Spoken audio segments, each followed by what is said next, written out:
ભારે વરસાદ વચ્ચે વડોદરાનો કંટ્રોલ રૂમ ધમધમતો થયો। વડોદરામાં અત્યાર સુધી 6 ઇંચ જેટલો વરસાદ પડ્યો છે, જેને લઈને વડોદરામાં સર્વત્ર જળબંબાકાર જેવી સ્થિતિ સર્જાઈ છે। ત્યારે વડોદરાની પરિસ્થિતિ કંટ્રોલ રૂમ પરથી સતત નજર રાખવામાં આવી રહી છે।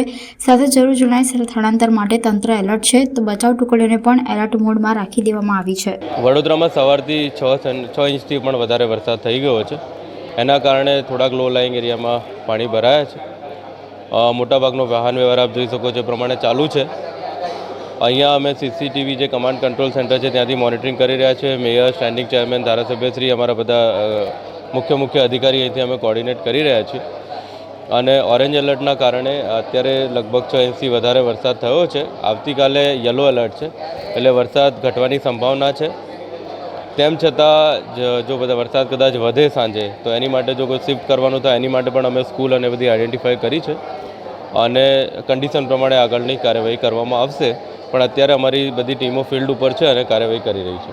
અત્યારે અમારી જોડે કોઈ કોલ આવ્યો નથી। અમારી જોડે એક ઝાડ પડવાની ઘટના આવી હતી, અમે ફાયરને એલર્ટ કર્યો છે। 2 વાગે આવી છે, એટલે તરત ત્યાંથી અમે હટાવી દઈશું। અમારી ફાયરની બધી જ ટીમો કામ કરી રહી છે અને ફિલ્ડના બધા એક્ઝિક્યુટિવ એન્જિનિયર, આખું અમારું તંત્ર ફિલ્ડ ઉપર જ છે અને અમે અહીંથી મોનિટરિંગ કરી રહ્યા છીએ અને અમે પણ સમયાંતરે ફિલ્ડમાં જઈ રહ્યા છીએ।